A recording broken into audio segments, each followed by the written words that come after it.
Donald Trump has managed to raise an astounding $500 million since the election. Now, Donald Trump, as we all know, is term limited. He cannot run for office again under the current Constitution of the United States. And I say current because God only knows what we're going to have in place 4 years from now. But as it stands right this moment, Trump cannot run for office again. So why does he need $500 million? Well, it's not so much that he needs it. It's that he wants it so that he can, hold it over the heads of Republicans all over the country. And then they'll do whatever he says because, he's going to help me with my campaign, right? Yeah. Just like he promised for all those years when he was raising hundreds of millions, like, he's going to give me money. And then he literally gave none of it. So, yeah, keep dreaming, Republicans. Donald Trump's not a guy that gives away money. But the fact that he has it is not as important as how he got it. Because according to recent reports, Donald Trump didn't just get this money because he's selling, sneakers or perfumes or getting it from the small mom and pop donors. This is money that came from massive corporations and massive industries who literally, according to one of Trump's top fundraisers, Meredith O'Rourke, paid millions of dollars for the chance to sit down with Donald Trump in private for just a couple minutes. Here's what happened, as the reports say. After Donald Trump was elected and he spent all his time at Mar-a-Lago trying to build out his new administration, corporations started sending their people down to Mar-a-Lago, right? Go and talk to him. Do whatever you have to do.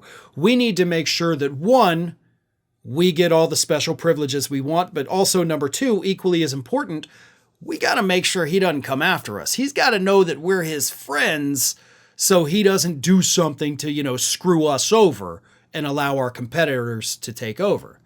So big tech, big oil, the chemical industry, farming industry, all of these groups start sending their people down to Mar-a-Lago where they're told, hey, you can absolutely sit down with Donald Trump and talk to him about your concerns, express your, needs and wants. But if you want a one-on-one with this guy, if you want him to listen to you, it's going to cost you millions and millions of dollars.